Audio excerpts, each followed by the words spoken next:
my cue, the recording in progress. So I'll go ahead and start us off. Good morning, everybody. Welcome on this beautiful Thursday, Friday Eve. This is the Cal AIM Reentry Initiative Learning Collaborative, Enhanced Care Management for JI Population Focus. Your microphones will be muted as usual, except for the presenters when they're speaking. Please turn the audio up. Use the Q&A feature to share any feedback or ask questions to us. And again, this session will be recorded and captioned. And caption recordings and transcripts will be provided and posted on the DHCS website. Next slide, please. And again, today is November 14th, 2024, and this is the JI Reentry Initiative Learning Collaborative for the Enhanced Care Management for Focus on JI Population. Next slide. And now I'm going to do a welcome and introduction. My name is Greg Tate. I'm a section chief here for the Office of Strategic Partnership. Next slide. And this is our team. It's led by Autumn Boylan, our deputy director, myself, like I mentioned earlier, my counterpart, Ms. Lawana Welch, our unit chiefs who are on the call as well, Michael Gillis, Micah Dean, and Ms. Megan Shandell. Next slide, please. All right, and here's some of our team that's going to help us out today from QPHM, which is Quality and Population Health Management Division here at DHCS. Ms. Dr. Paula Barbiera, I always mess her name up, but I'm sorry. David Tien and Randy, Aris Fontenot. Sorry. Next slide, please. All right, we're going to start off as we do every time we have these collaborations. We're going to start off and see who's on the call with us. We want to know what your role is with the Reentry Initiative. So we're going to put a poll up, and answering this poll, you can let us know where you're calling in from. Are you with the county jail? Are you with a youth correctional facility, county correctional healthcare entity, sheriff's office, CDCR or CCHCS, county behavioral health agency, county social services, managed care plan, reentry provider, ECM provider, or other? We've had a couple others on the call, and we'll take a couple of minutes to see where everybody's calling in from, and then we'll share the results to that poll. And after that, I'm going to be passing the mic over to Jody Mulligan-File, one of our health program specialists here, and she will kick us off with a recap of the last Learning Collaborative. Thank you so much for your time, and thank you for participating today.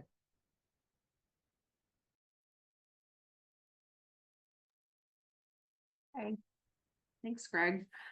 I am Jody Mulligan-File, Justice Initiative Specialist, the Policy Implementation and Monitoring Unit in the Correctional Facility Oversight Section. If you guys want to go ahead and head to the next slide. I don't know if you wanted to discuss the poll that just happened. Did you want me to discuss those results, or did you want to go ahead and? I don't know where it went. It went away. Not seeing those. Sorry, guys. There it is. So it looks like we have county jail folks here. We have youth correctional facilities. We have a large number of folks from county behavioral health agencies, from county sheriffs. We've got some folks on from CDCR. We've got quite a few managed care plan folks on. So this is a really good mix of folks here. Welcome, welcome, and thank you for being here. So we have hosted some very rich collaborative learning sessions thus far. All sessions including the kickoff, session 2, screening portal and short-term model, session 3, behavioral health services, and session 4, physical health services, along with their respective office hours, were recorded and will be made available for you to access. My colleagues will post those links along with some other needed links and necessary links in the chat throughout this session. Today is session 5, Enhanced Care Management for the JI Population of Focus. Please note that we are having one general office session on November 21st due to November holiday closures. Session 6 is Pharmacy Policy and will be held on December 12th from 10 to noon. We will also have one general office hour for this session the following week to accommodate December holiday schedules. For any questions that are not answered today, please join us for office hours. You can go ahead and head to the next slide. So these are a list of our collective working norms that we share with every learning collaborative. A safe, judgment-free space to be curious, to collectively problem solve, to continuously provide honest and constructive feedback about your challenges as well as your best practices, and to reach out and join others in this session from around the state to build collaboratives that go beyond this session. We here at DHCS are mission-driven and person-centered. We hope that you will join us and that you will be present with us and your fellow colleagues today and think beyond your sector about the bigger picture as it pertains to successfully implementing this reentry initiative and all individuals involved in corrections and healthcare. Next slide, please. On Thursday, October 17th, DHCS hosted the 4th Learning Collaborative session, followed by 2 office hour sessions on October 24th and 31st. The first office hour session was for correctional facilities, and the second was a general office hour session. During this session and the subsequent office hours, we dove into covered pre-release services authorized under the Justice Involved Initiative, like physical and behavioral health clinic consultation services, lab and radiology services, reentry care management, meds and medication administration, medication and treatment for substance use disorders, services provided by CHWs and with lived experiences, and meds in hand and DME upon release. We gained a better understanding and perspective on what the requirements for a physical health clinical consultation are, as there are a wide array of services covered by qualified providers in person and via telehealth. We dug into labs and radiology, looking at the purposes for each, the different kinds of embedded contract providers, and provided some example services. We illustrated how a real-life application of physical pre-release services would play out, looking at different scenarios and taking into account short-term stay considerations. We also learned more about the physical pre-release services that are currently being offered in correctional facilities. This is our agenda for session 5. Next slide, please. This is our agenda for session 5. Next up, we'll be walking you through an overview of pre-release and post-release care management services. From there, we will discuss ensuring access to managed care in the post-release period, followed by a patient journey scenario. We will then take a brief break and return to hear from subject matter expert panel with Transitions Clinic Network and Amity Foundation. After our SME panel, we will hear from managed care providers, county and enhanced care management providers on a speaker panel about coordination and reentry planning. We will end with DHCS and subject matter experts with a Q&A session and a brief wrap up with next steps.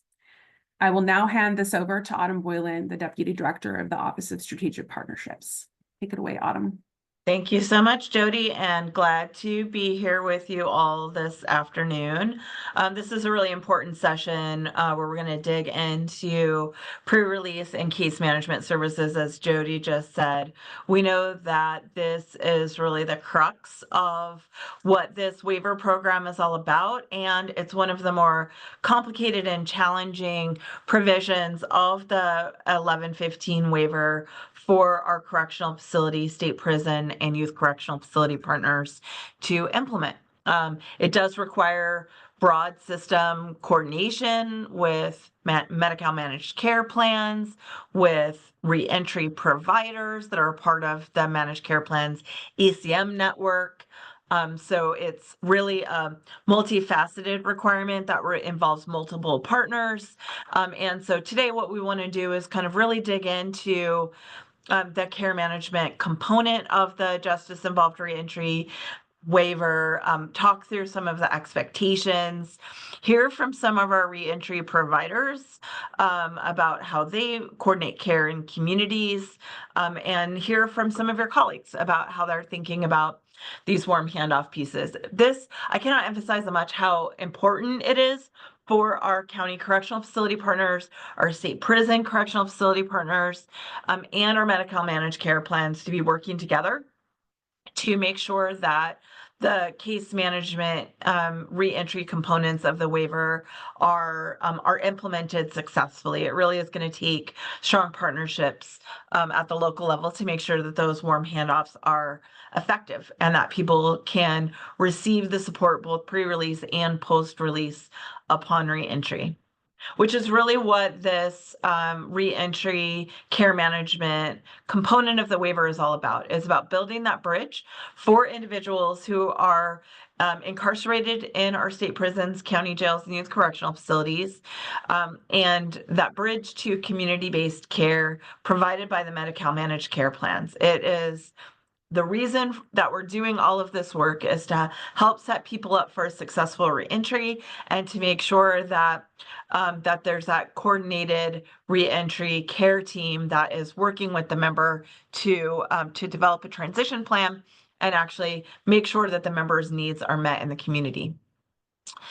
So that really begins during that pre-release period. So that pre-release care management, identifying the member's needs, both their health needs, their behavioral health needs, and their social supports needs, so health-related social needs, making sure that there are warm handoffs happening to our post-release care managers if you're not using an in-reach model, so that handoff is happening. The post-release care manager is a part of the planning process.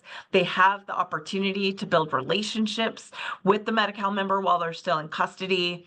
And that might mean in some cases, when you're making person-centered care decisions, that more than one warm handoff interaction is necessary. And so that's part of what we want to dig into today. We talked previously about the behavioral health linkages piece, so we're not going to spend a lot of time talking about that, but of course, that's also a part of the picture, is making sure that people's behavioral health needs are met, that we're making those linkages to the county behavioral health agencies, and that referrals for behavioral health services are also happening.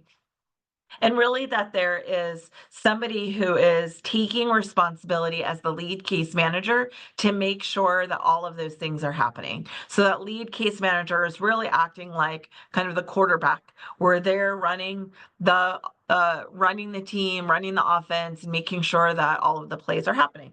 I'm not a sports person, so hopefully that metaphor worked for people trying to use something that folks will understand. It's also the care manager's responsibility to make sure that community-based care appointments are made so that there's not a gap in care and coverage when individuals are releasing from carceral settings, and that individuals are getting timely access to the care that is needed. Next. So talked about this just a little bit, but the whole reason that we have the 90-day pre-release period is for that relationship building to happen with the post-release care manager. It's really critical. So this is about pre-release services for sure. It's about providing stabilizing treatment. It's about making sure that individuals' needs are met. It's about making sure that they have their meds in hand. But if there is not a connection made to the post-release ECM provider in the community, then all of the stabilizing treatment and work that's done by the correctional facility in the carceral setting will not be effective once the individual is released from the into the community. And so it's really important to make sure that that connection is happening. And as such, we have made a policy decision that all individuals who meet the requirements for pre-release care services are automatically eligible for the pre-release care enhanced care management, post-release enhanced care management benefit for a period of up to 12 months. If there is a gap in terms of the assignment to a managed care plan, individuals who are not enrolled in managed care will still get access to ECM once they are enrolled in a managed care plan. But through the care management bundles, we did provide for 4 weeks of post-incarceration care management that can be billed through Care Management Bundle 5. And Ashley's going to talk through the bundles in a little bit. And we're going to go into that detail, but there is an opportunity to still provide in that fee-for-service environment care management services for that 4 weeks post-incarceration. And as we've discussed before, remember that that first couple of weeks post-incarceration is the most critical to making sure that individuals are getting access to care, that we're able to prevent opioid deaths from overdoses, that we're able to make sure that people are connected to housing supports and other care needs and behavioral health services. And so that period of coverage is really important. Next. So just a bit of an overview of what enhanced care management benefit actually is. This is a benefit that went live in our Medi-Cal program in July of 2022 at large. So it's a relatively new benefit in the Medi-Cal program in California. It's a part of our 1915B waiver. It's a managed care benefit that's available through all of our Medi-Cal managed care plans. And the intent of the enhanced care management benefit is to support comprehensive care management for Medi-Cal members with complex needs. As such, we've identified specific populations of focus that are eligible for ECM and outlined pretty detailed criteria for how folks can get access to ECM services. But for the justice involved population of focus, for individuals transitioning from incarceration, we have, as I just said, deemed the ECM benefit automatically available for all individuals transitioning from incarceration. And for that population of focus, that actually went live in January of 2024. So it's been live for 11 months or more, a little more than that now. Managed care plans are working on building out their networks. There's still work to do in that space. But this is a benefit that's available to Medi-Cal members transitioning from incarceration today, regardless of whether your county is live with the pre-release services package. This is available in all counties, and it would benefit Medi-Cal members for correctional facilities, whether you're live or not, to start talking to your Medi-Cal managed care plans in your county about getting folks access to the ECM services available through the managed care plan. It's really meant to be an interdisciplinary, high touch, and person-centered approach. So it's that what people need, where they need it, with somebody who is helping individuals navigate through the Medi-Cal delivery system. The intent is really to be provided through in-person interactions where people are. So where they live, where they seek care, where they prefer to access services, and making sure that people have kind of that quarterback who's helping them to navigate and coordinate across all of the different types of services. That includes primary care, it includes specialty care for physical health conditions, it includes behavioral health services, so making sure that that Medi-Cal members are getting access to behavioral health as well as dental health services, and it's really that whole person care approach. The ECM providers are also responsible for making sure that people are getting connected to social supports and that their health-related social needs are met, whether that's through the provision of community supports or other community-based services that individuals may need. This is really about kind of helping to address care for those with complex healthcare needs. Next. Right. I think with that, I am turning it over to Luana to walk through the next set of slides. Thank you, Autumn. You did such a great job of going through that section. You're going to make my portion a little bit more easier. So let's take a closer look at what's required under the pre-release care management services. The pre-release care managers are required to ensure that there are 4 core management services that are completed. They are a health risk assessment, goals, and objective document, which are pretty much straightforward. Like they're assessing what is needed for that individual health-wise.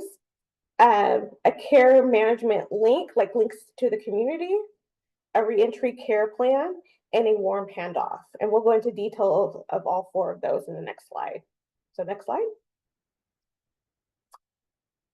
The health risk assessment and goals objectives document must include an assessment of their physical and mental health, any substance use disorders, housing needs, or health-related social needs, such as stable housing, healthy food, safe transportation, any public bodily safety, employment, childcare, etc., daily function needs, if any strength and support resources in the community that would be needed when they are released.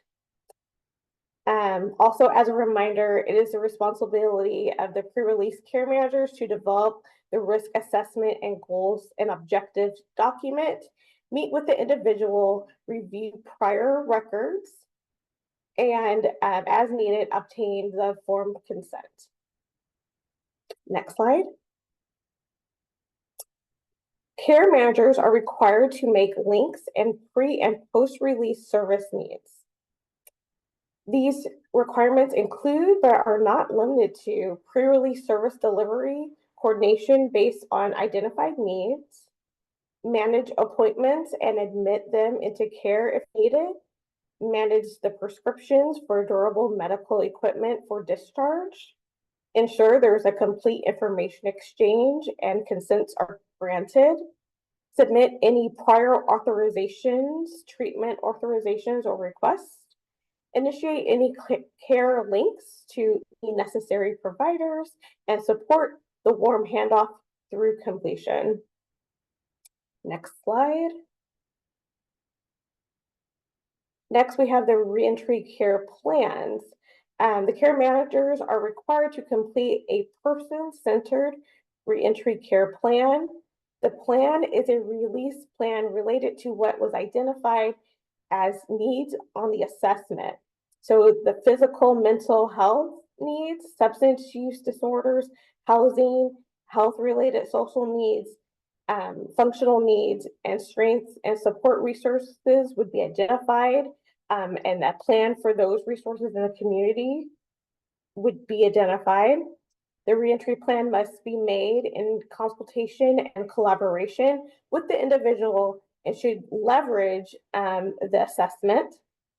With consent, the plan should be shared with the individual, their post-release ECM lead care manager, post-release managed care provider, and any other support person upon their release. Next slide. And last, we have the warm handoff.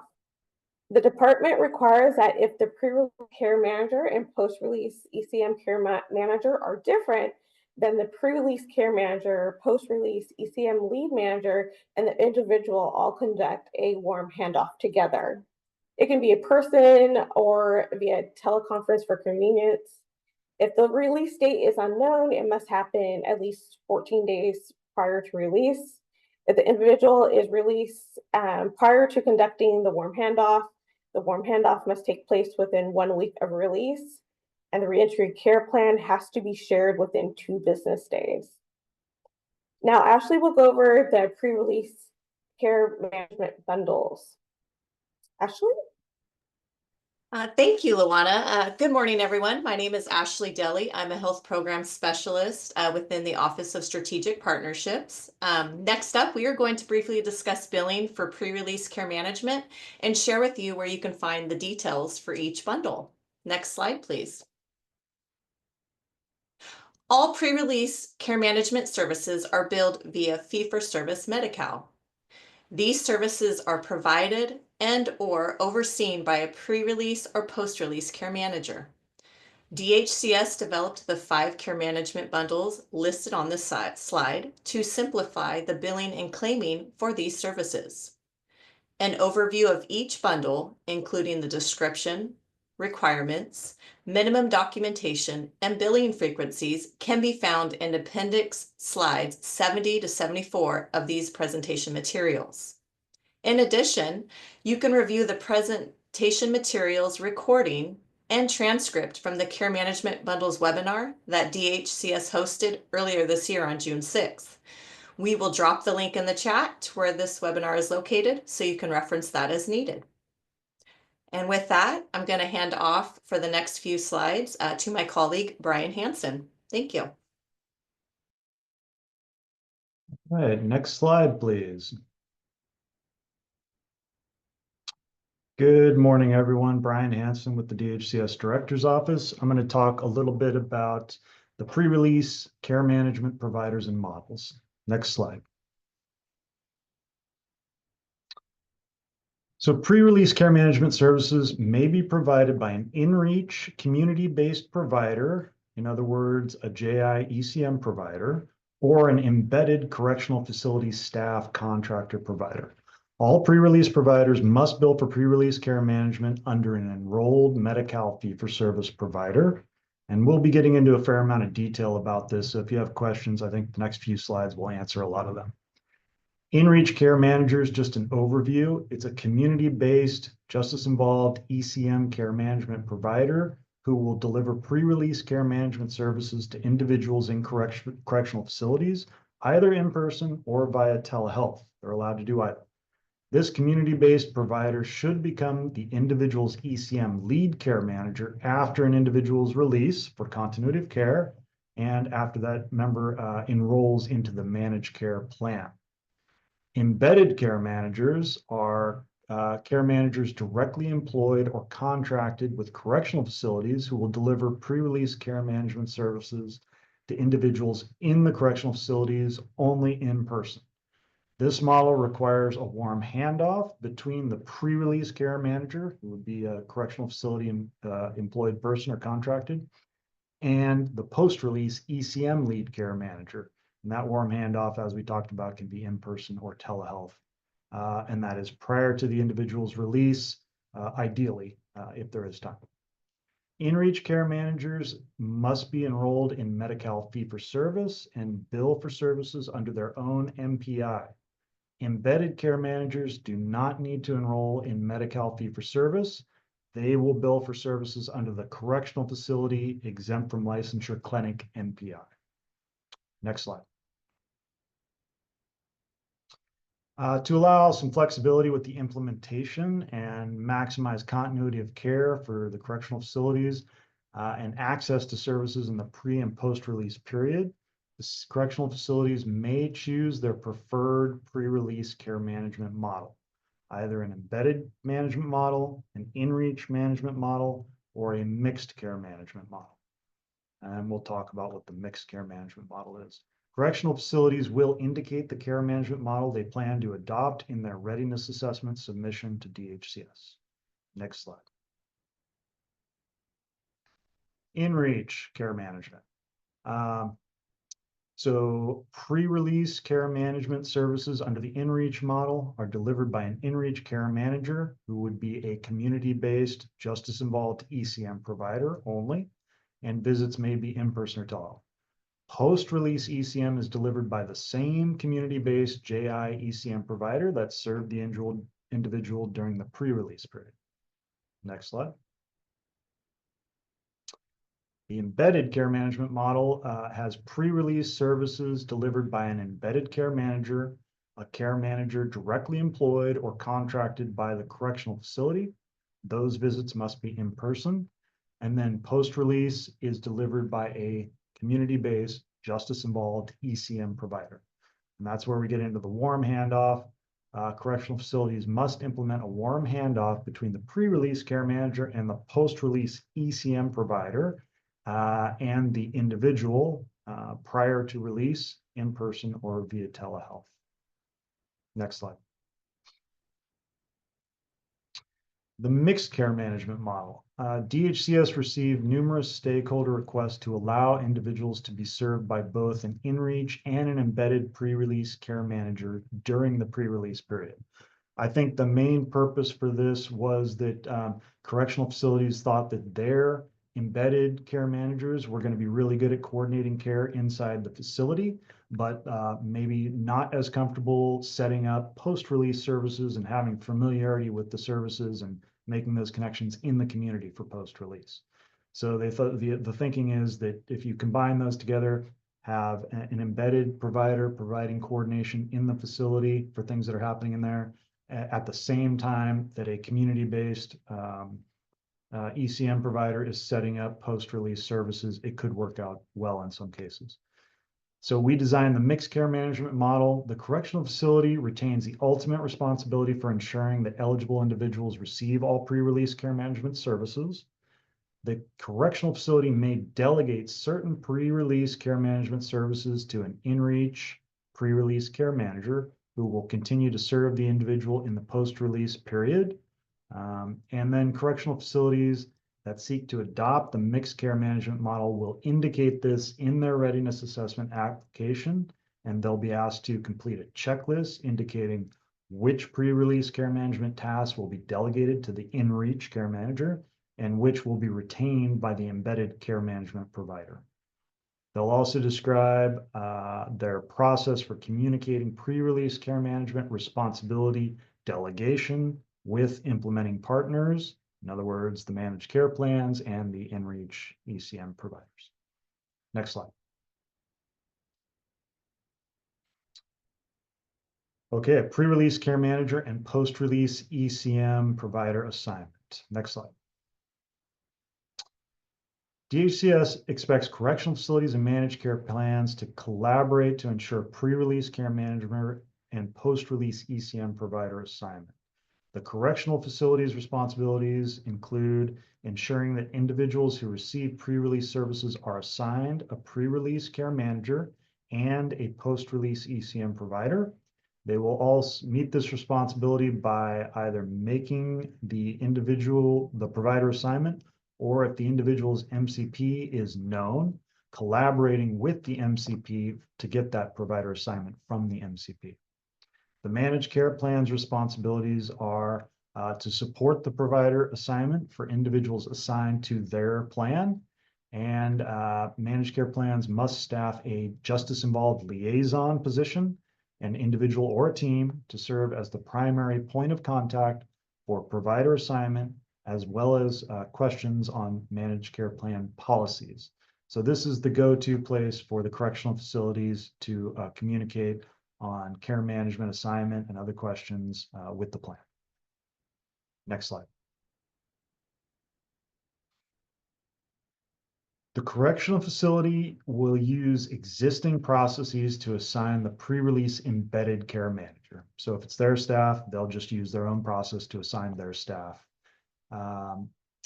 So the post-release ECM provider, if the managed care plan assignment is known, that is, if we know which managed care plan the individual will be assigned to upon release, then the correctional facility pre-release care manager would reach out to the publicly posted managed care plan JI liaison at the plan to which the individual is assigned.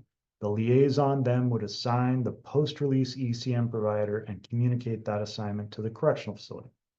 If the managed care plan assignment is unknown, then the correctional facility will use the managed care plan provider directory from a managed care plan in the county to which the individual will be released to reach out to a JI ECM provider and assign the individual to that post-release ECM provider. Then the correctional facility will communicate the post-release ECM provider to the managed care plan once that managed care plan assignment is known. Next slide.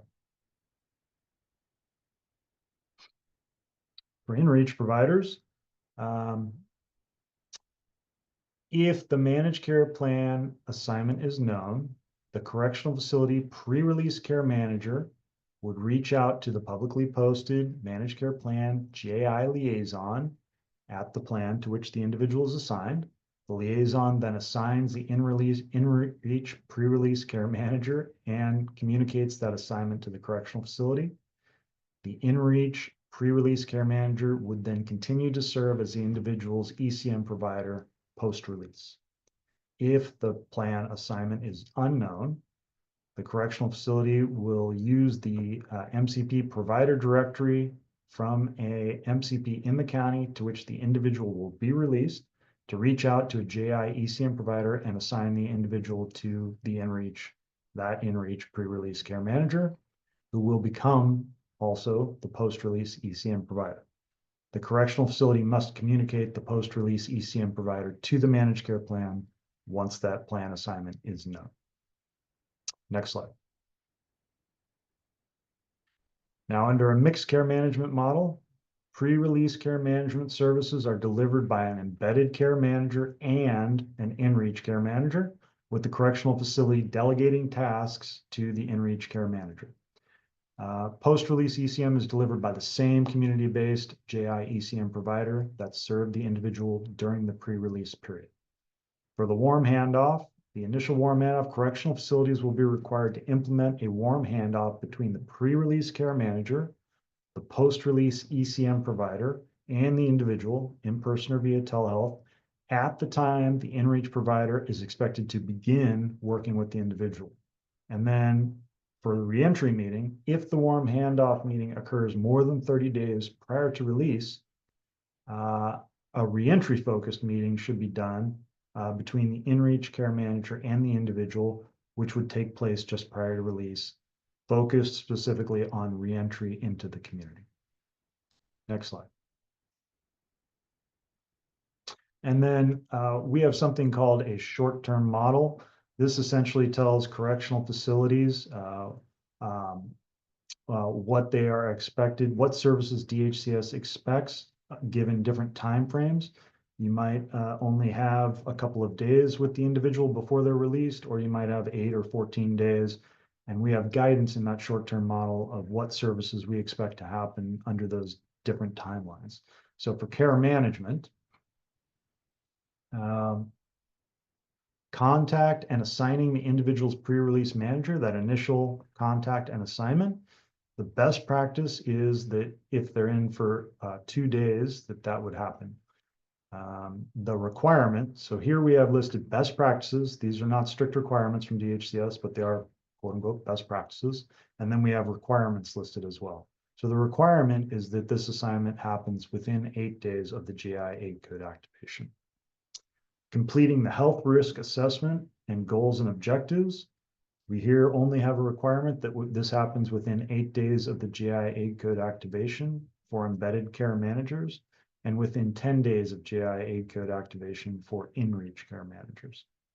Completion of the reentry care plan within 14 days of the GI aid code activation, and ensuring a warm handoff between the pre-release care manager and the post-release ECM provider and the individual. The requirement is that this should happen at any point prior to release. If the release date is known at least 14 days prior to release, if you have that much time, in the event of an unexpected release, within 1 week of release. So in those situations, if you have not done that warm handoff and you get an unexpected release, that warm handoff can be done or should be done within a week of that unexpected release after the fact. Next slide. And with this, I believe I am handing this back to Autumn. Thanks, Brian. All right, next slide.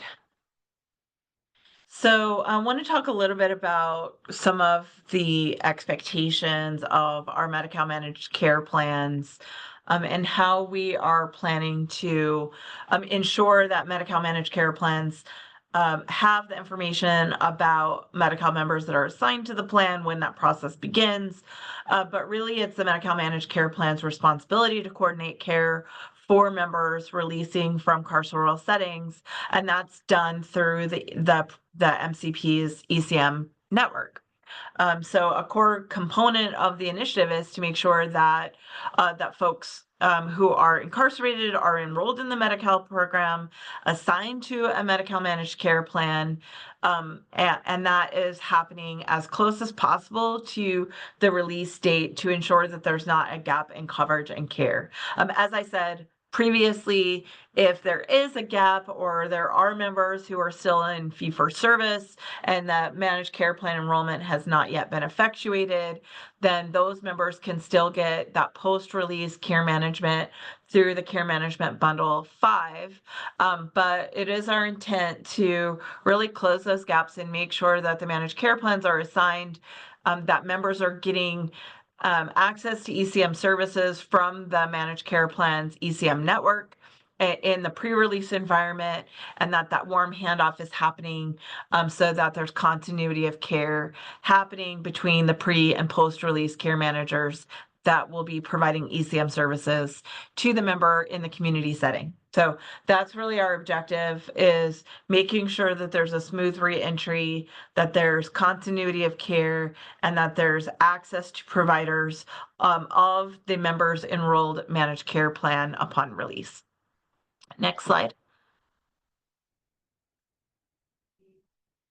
So we are implementing new procedures for how we make sure that folks are getting access to managed care post-release. This means that while, as Ashley said, all of the services that are billed during the pre-release pre-release period are all billed to our fee-for-service delivery system. These services, the worm handoff, the care management from a post-release care manager, ECM provider, are all happening in fee-for-service, but these are all providers that are network providers of our Medi-Cal managed care plans. And the intent, as I said, is to make sure that we can close the gaps and that there's continuity of care for the post-release ECM in the managed care environment. So one of the ways that we're doing that is by making sure that we are auto-assigning individuals into a post-release managed care plan if they were not previously enrolled in a managed care plan, so that at the start of the pre-release period, that when the JI aid code is assigned and activated through the JI portal, that's when we would begin the MCP enrollment process and auto-assign individuals to a post-release managed care plan. In order to do this, so if a member has a managed care plan prior to being taken into custody, then that MCP enrollment would be put on a hold status rather than disenrolling them. That way they can go back to the original plan that they were enrolled in prior to their incarceration, and they would maintain the individual in the hold status for the entirety of the incarceration. And if the individual is not previously enrolled in a managed care plan, then that's when we would do the auto assignment to a new managed care plan in a hold status at the start of that pre-release period to make sure that that folks are getting activated as soon as possible upon release. Next. So for individuals, and this is kind of what I just went through, for individuals who are already enrolled in Medi-Cal and assigned to a managed care plan, they will be placed into a hold status after the 28th day.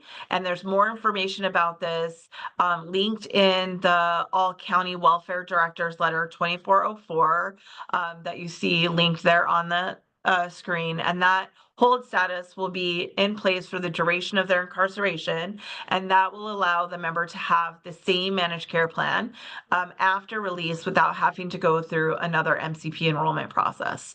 And as I said, if they are not previously enrolled in a managed care plan, they will be assigned to a managed care plan, and we will leverage existing DHCS policy, which takes into consideration prior MCP enrollment, family member assignment, other factors into consideration when auto assigning members into a managed care plan, and again, the individual will be placed in a hold status for the remainder of that period.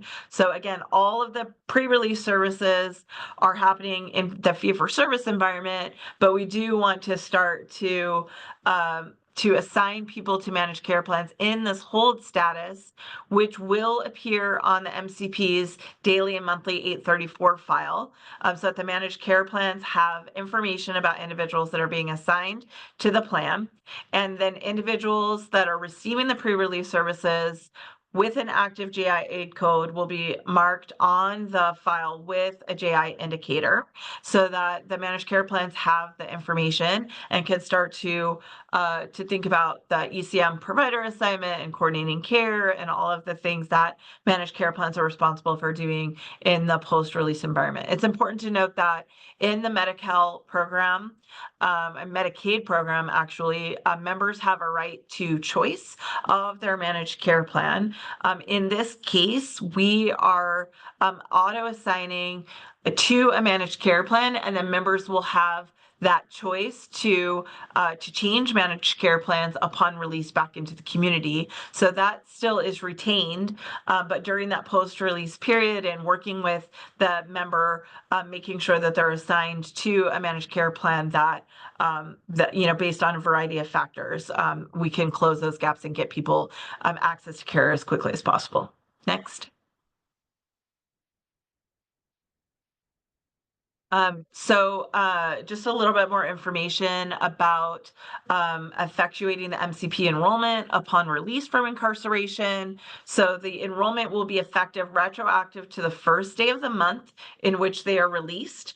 So if the individual is released on April 15th, their plan enrollment will be effective retroactive to April 1st.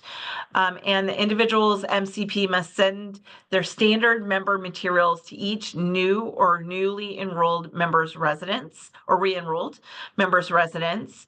And individuals in non-COs or non-county organized health system or single plan counties with Kaiser Permanente will be sent a confirmation letter indicating which plan they've been assigned to. Individuals in non-COs and non-single plan counties will get that choice period after they get released, as I indicated just a moment ago. So this is pretty complicated. This is very technical for our Medi-Cal managed care plans, for our correctional facility partners. I think what you need to know here is that there are procedures that we are putting into place that will allow our Medi-Cal members who are in custody in state prisons, county correctional facilities to be enrolled in a managed care plan. Their enrollment will be on hold while they're in custody so that those services can be billed through our fee-for-service delivery system. And then once they are released, they will be, the hold will be lifted and their enrollment into the managed care plan will be retroactive back to the beginning of the month in which they were released. This is important from a coordination perspective to make sure that everybody knows which plan is responsible. That has the downstream impact in terms of which ECM providers get assigned, which JI liaisons you contact. So that information can be made available to the member and to the pre-release care manager, and the post-release care manager can be identified. And this is all kind of that back-end process to make sure that's happening. So we're trying to provide some additional information here for our managed care plan partners so that they can understand the process that will happen for the auto assignment. Next. All right, and here I think I'm handing it back to Ashley. Yes, Autumn, thank you. So next we are going to discuss the reentry and the warm handoff. Next slide, please. So in cases where the pre-release and post-release care manager are not the same person, a warm handoff meeting between both care managers and the individual is required. This meeting, as mentioned earlier, can occur in person or via telehealth. On this slide, you will find the various components of the warm handoff meeting. This includes relationship building between the care managers and individual, reviewing and updating the reentry care plan as necessary, obtaining the necessary consents, and identifying the outstanding service needs of the individual. The reentry care plan is to be shared with all post-release providers, and this includes the managed care plan. Next slide, please. On this slide, you're going to see the timing expectations for the warm handoff. For the individuals with a known release date, the warm handoff should take place at least 14 days prior to release. Alternatively, for the individuals with an unknown release date, that warm handoff shall take place at any point during the pre-release period. Next slide, please. Okay, we're going to speak here a little bit more about those unexpected releases. So the pre-release care manager must share the reentry care plan with that post-release ECM provider and assigned managed care plan within 2 business days of the individual's release. Now, if that warm handoff did not occur prior to release, the pre-release care manager, post-release ECM care manager, and the individual must conduct a warm handoff within 1 week post-release. Bundle 5 can be billed for the post-release warm handoff and is billed via fee-for-service Medi-Cal.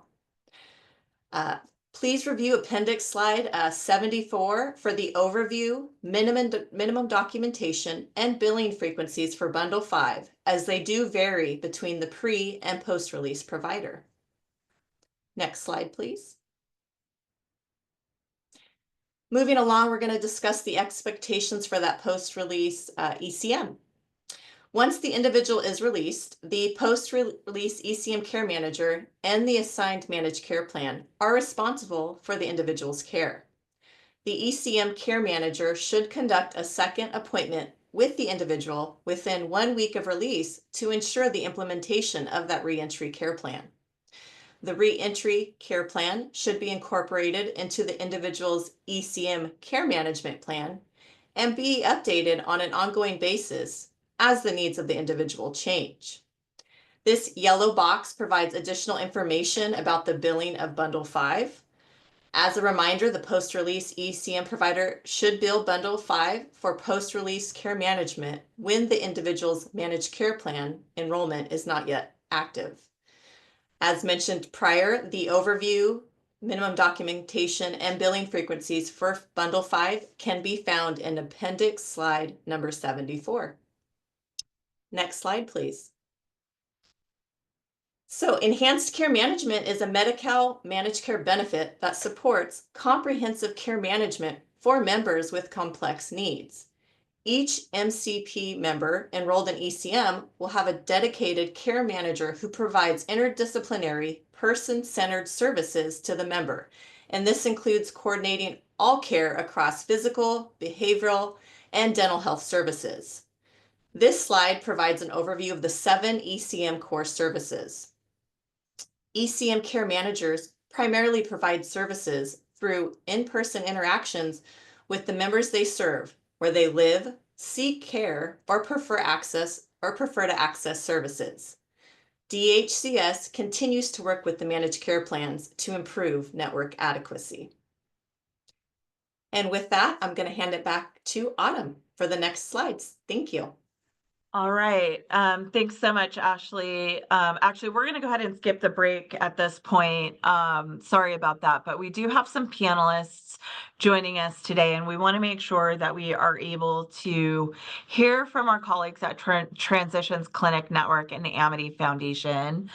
We might be able to squeeze in a quick break after their presentations, but today we have with us Dr. Shira Shavit, from the Executive Director from Transitions Clinic Network, as well as Darrell Clayton, who's their lead community health worker. We also have with us Alan Richards, who's the VP of Enhanced Care Management for the Amity Foundation, as well as Jen Cardenas with the Cardenas Consulting Group. I'd like to invite Dr. Shavit and Darrell Clayton to join us first. If you have questions, please add them to the Q&A so that we can have folks looking at your questions. I know that our TCN colleagues need to jump off the call pretty quickly after the presentation. So if there are follow-up questions, we'll make sure to follow up with them. Shira?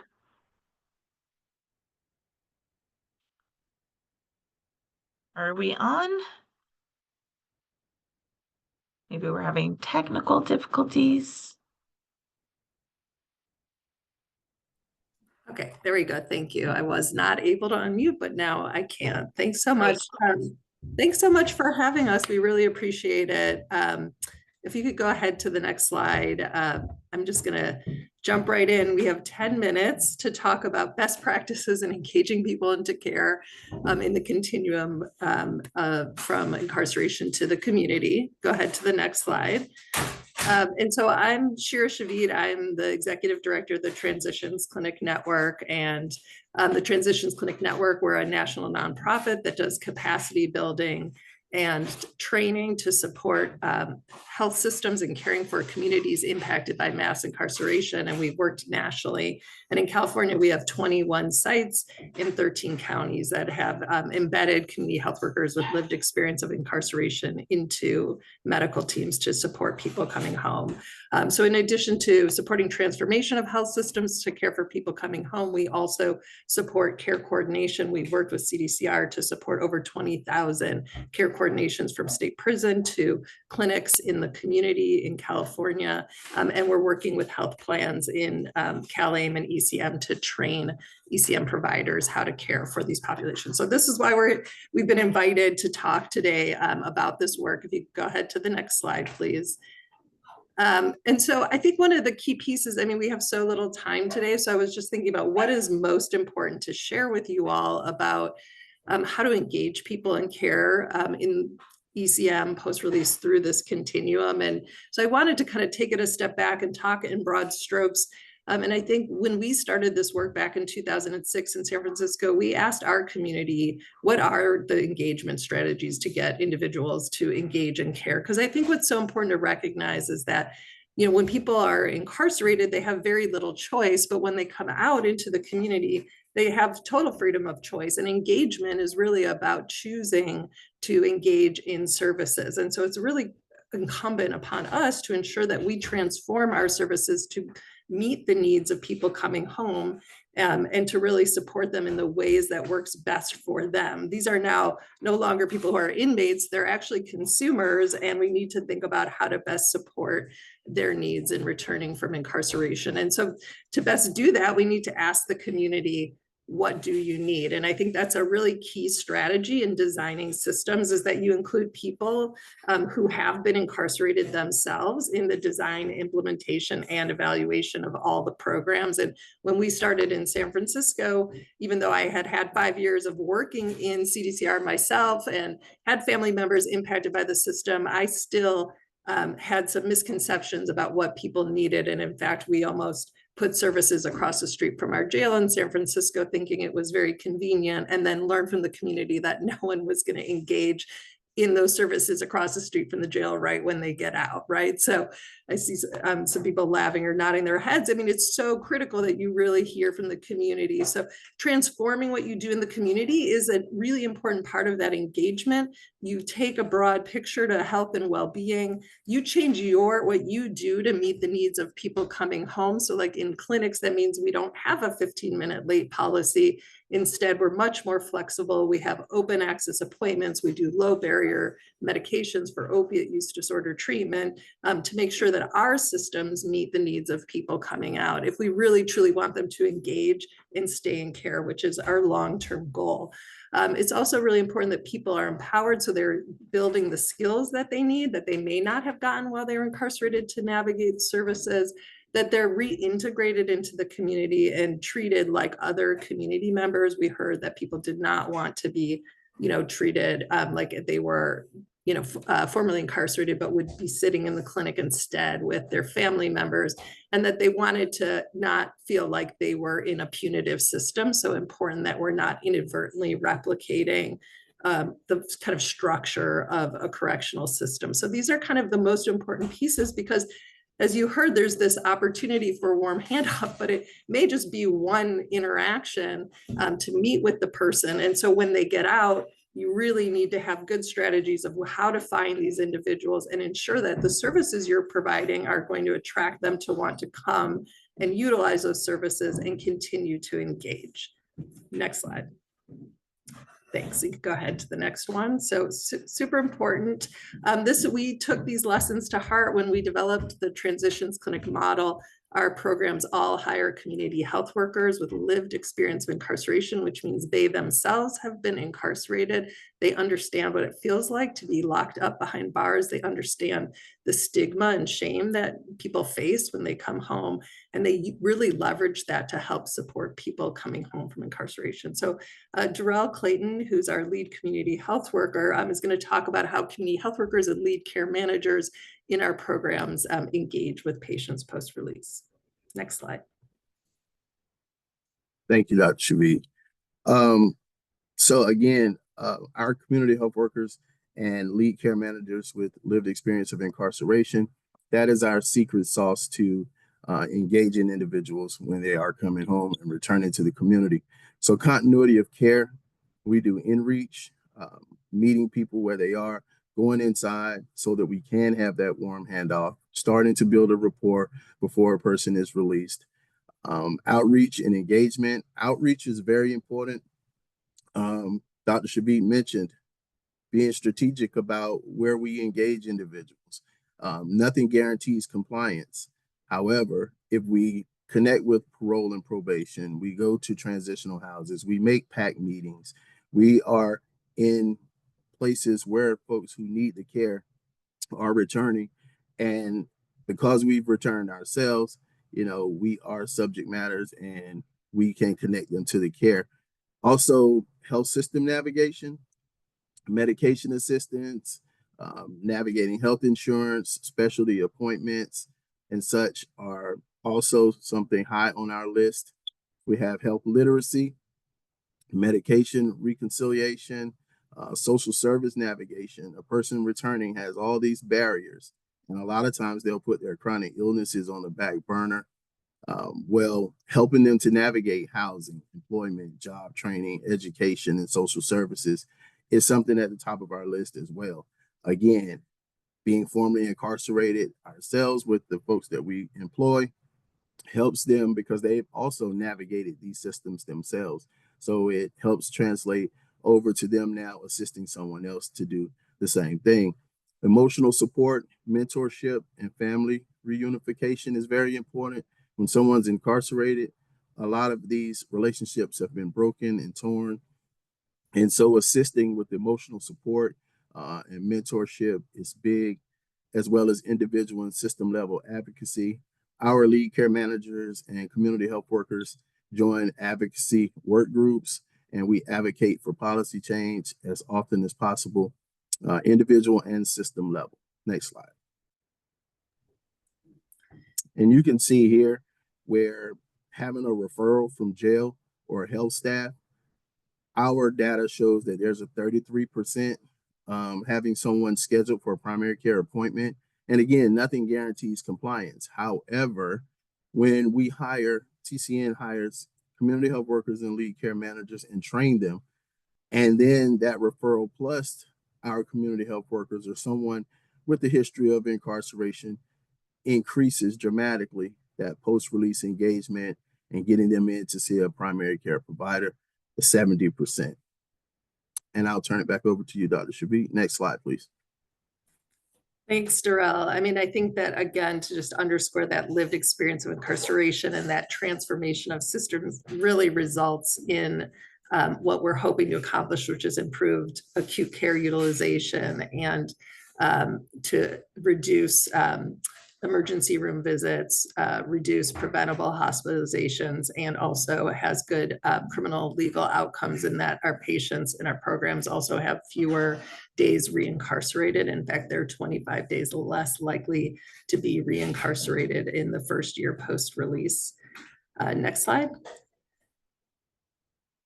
So I think it's just really important as we conclude here is to recognize that, you know, there's this warm handoff opportunity. Our data point to having people with lived experience of incarceration to interface with clients pre-release really boosts that very small opportunity, that window of making that connection, because you already have an opportunity to build off of that lived experience to create trusting relationships.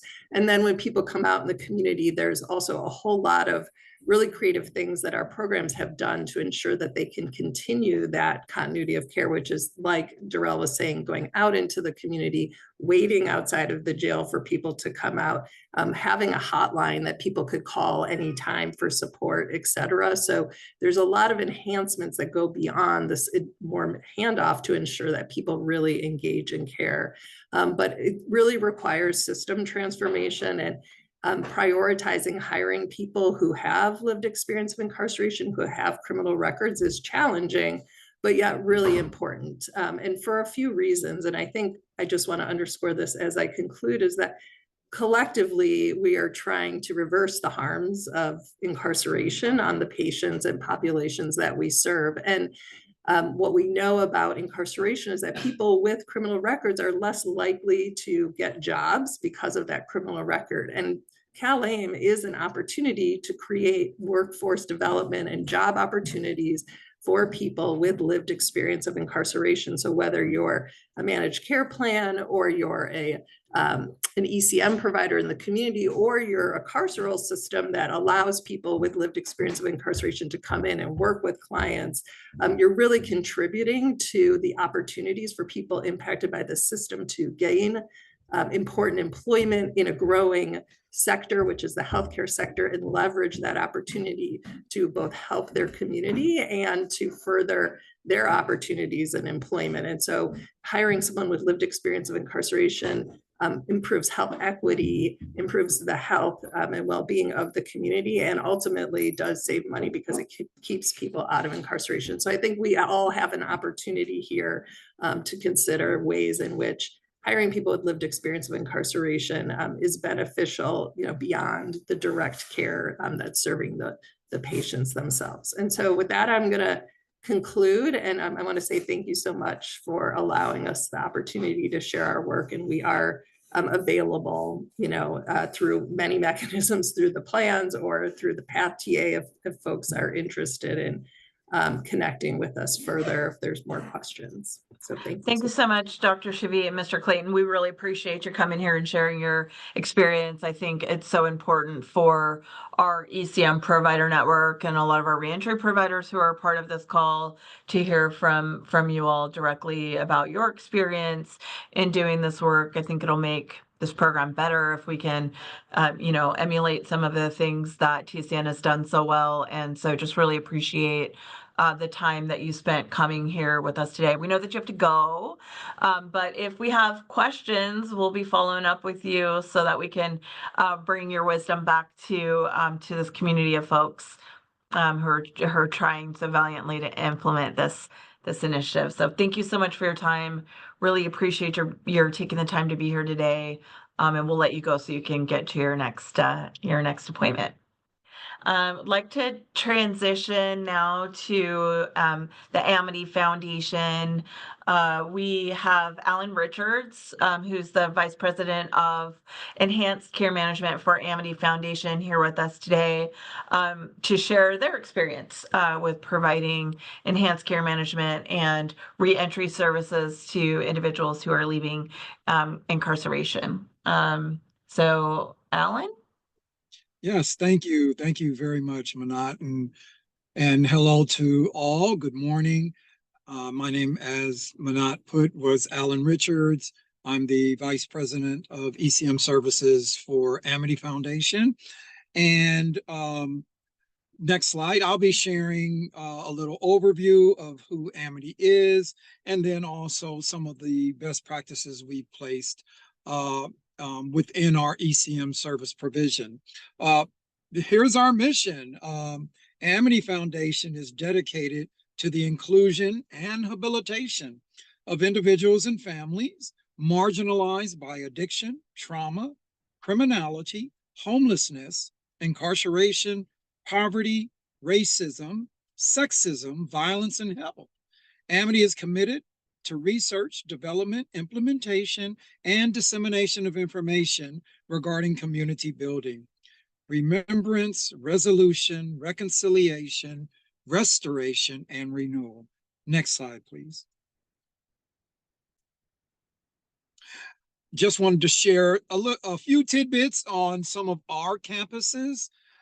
We do have a wide array of services that we provide within California, Arizona. And so we have campuses located in Los Angeles. As you can see, there's a 140-bed campus there, which is Amistad de Los Angeles. We have another campus also called Beacon House, which has our whom we call mentors, but their ex-lifer population reside at that campus. We have La Entrada, which is another campus for women who are reentering the community. And as you can see further down, we have a campus in Tucson, Arizona. It's on 55 acres. We also have a campus in Vista, California for men reentering the community. We have in-prison services. We are currently located in 19 different prisons in the state of California on the substance abuse program yards, providing services, meeting people right where they are to start their, new, forging their new lives. So just a little overview of all the areas that we are currently providing services. Next slide, please.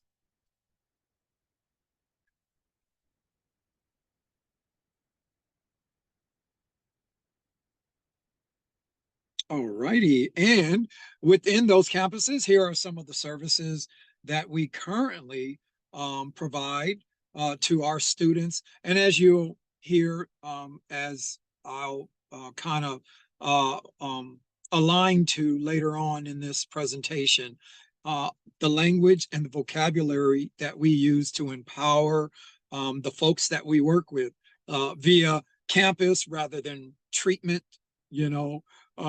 center or students rather than clients or patients. We use a language that is more welcoming for the folks that we work with. We currently provide, of course, reentry services, substance use treatment, the family reunification, moral development, emotional literacy, health and wellness education and coordination, mental health services. We have a wide array of educational services with partnerships with our community colleges within Los Angeles, such as Trade Tech. Of course, the advocacy around case management. And then we do a lot of workshops at our various communities, which of course include environmental issues, how environment impacts our lives. And we also have a FQHC clinic on site at one of our campuses here in Los Angeles. Next slide, please.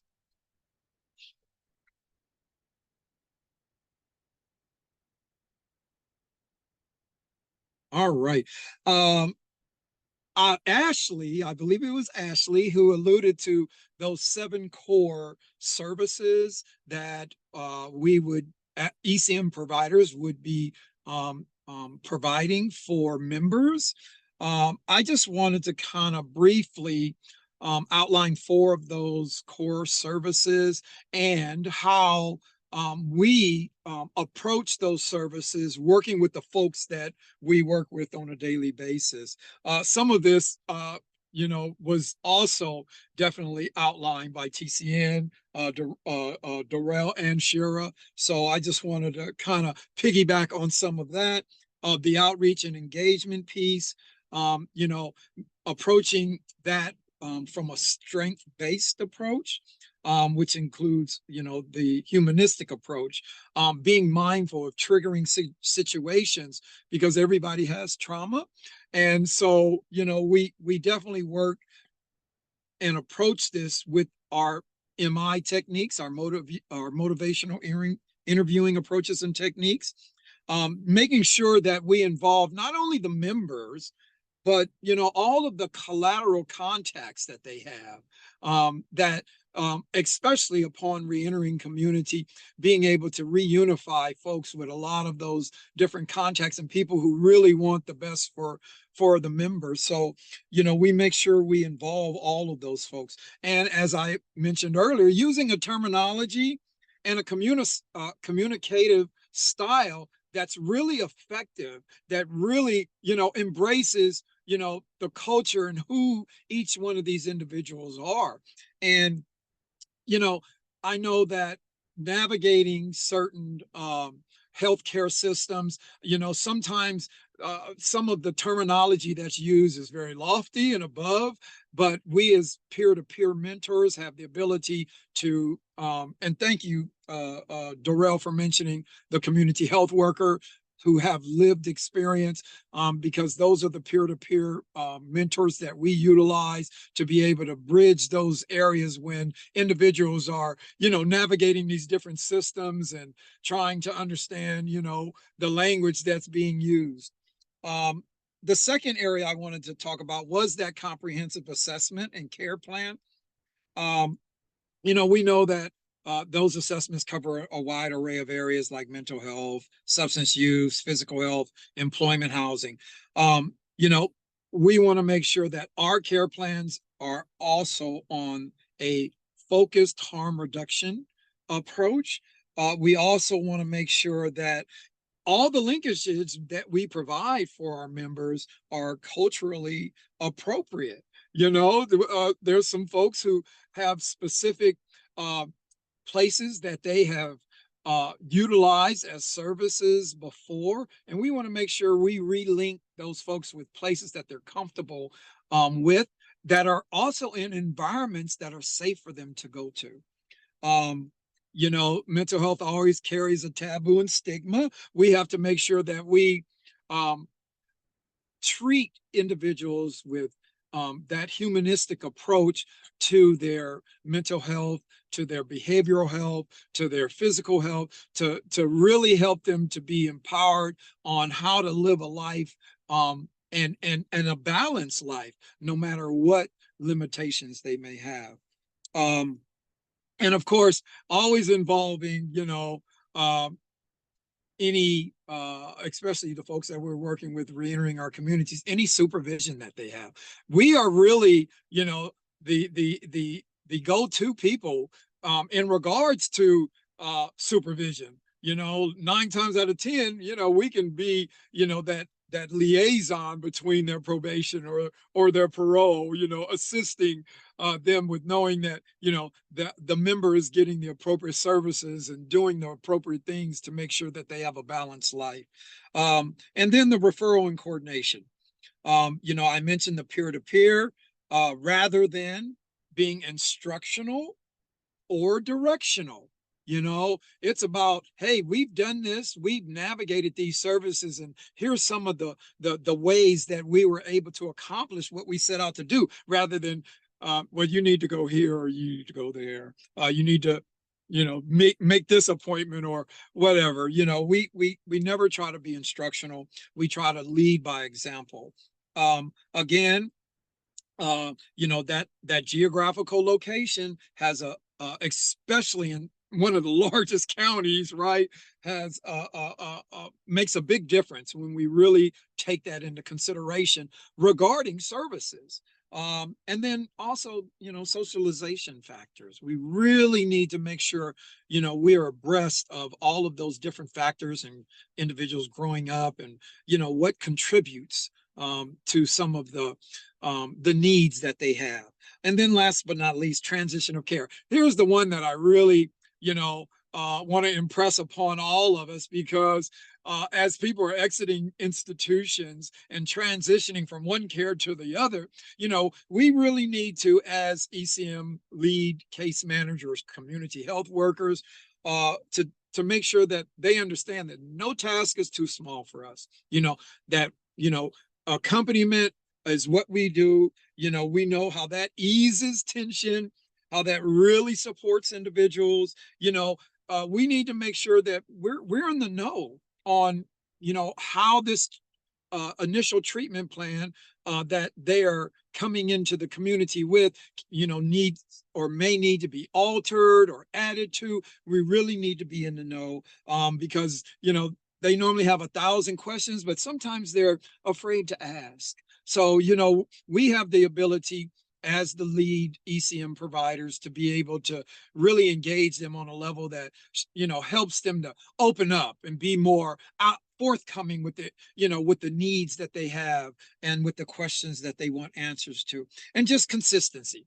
You know, follow up, follow up, follow up. I can't, you know, say any more to that, except, you know, it's very vital, being consistent in what we say and what we do.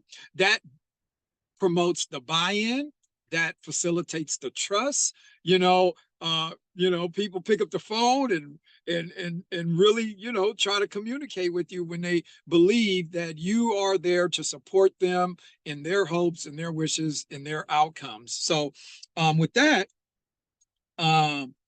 next slide. I think this was the last slide.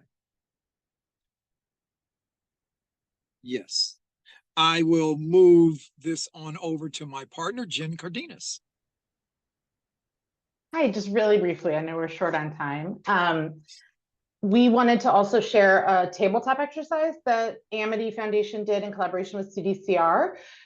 We worked with CDCR. They identified 17 individuals who were transitioning this fall back to the community and referred those to Amity for ECM services and practice the warm handoff.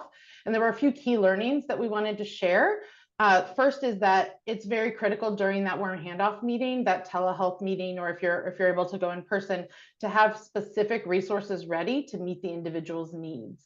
The care manager inside the institution is able to share ahead of that warm handoff meeting, specific information about housing needs or transportation needs, mental health needs, and be taking that information and going ahead and starting to grab those concrete resources, letting people know what you can provide to them, which will be different for each organization, but for Amity includes, hygiene supplies and clothes and bus passes and some really concrete goods that also help build that sense of reliance that clients feel that they care, students in Amity's case, feel that they can rely on this ECM care manager to really help them during that transition.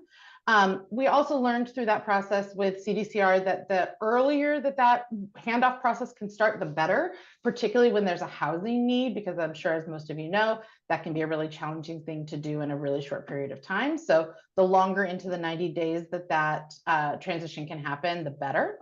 And then lastly is to stay on top of the evolving nature of reentry plans, right? Folks may have an idea of where they're going to go 90 days before they're released, but then as they get closer to that date, that plan will shift and may change, as well as some of the concrete needs that they'll have may change based on the shifts in their reentry plan. So it's really important for the in-reach care managers who are becoming the ECM care managers to maintain a kind of a nimble and flexible approach to ensure that that as the students' needs change and evolve, that you move and evolve with them. Luckily, with these 17, there were a couple of folks in that 17 referrals who refused. 4 of them stayed, were held on a detainer, so they weren't actually released. But out of the rest, 100% were able to be linked with housing and are stable in housing still currently. 100% were provided with transportation connection and are still able to access those transportation services. And 75% of those individuals were linked to mental health services and have been able to maintain in those services since their release. So it's early days, but we're seeing a lot of success in this process and are eager and happy to always answer questions or share more. Thank you so much to both of you for coming to talk about the work that Amity Foundation is doing. I know that folks are probably going to be eager to hear more about the work you're specifically doing with Department of Corrections and Rehabilitation, and perhaps we'll have the opportunity to bring you back, maybe even for our office hours session, so folks can ask their questions and engage in dialogue. But really appreciate you all being here today. I think both for Amity Foundation and for the Transitions Care Network, it's really important that you all are here and sharing your experiences and working with this population and kind of really what it takes to adequately serve our Medi-Cal members as they're leaving incarceration. I think it's really helpful for our ECM providers, for managed care plans, and all of us to hear your experience and just really appreciate you all being here today. I know that there's probably a few questions. Again, we may follow up with you and invite you back to future sessions, but we do want to make sure that we have time to hear from our panel, our second panel today, from Yuba County and Partnership Health Plan. As you all are thinking about, like, how do you actually put all of this into practice? How are you working together to kind of think about what this partnership really looks like, how you can meet the needs of your Medi-Cal members who are leaving the Yuba County Jail, for example, and enrolling in Partnership Health Plan. What work have you all done together? And so really excited to be hearing from Dr. Lou and Stephanie Lucio from Yuba County Jail and the Youth Detention facility that in Yuba County. Yuba County's live. It's very exciting. And also Ron Klinger from Partnership Health Plan. And want to kind of open it up to hear like what you all have been doing so far. I know you have a brief presentation, so we'll start with Yuba County. Dr. Lou, if you guys want to kick it off and share a little bit about your care management model and what you're thinking about.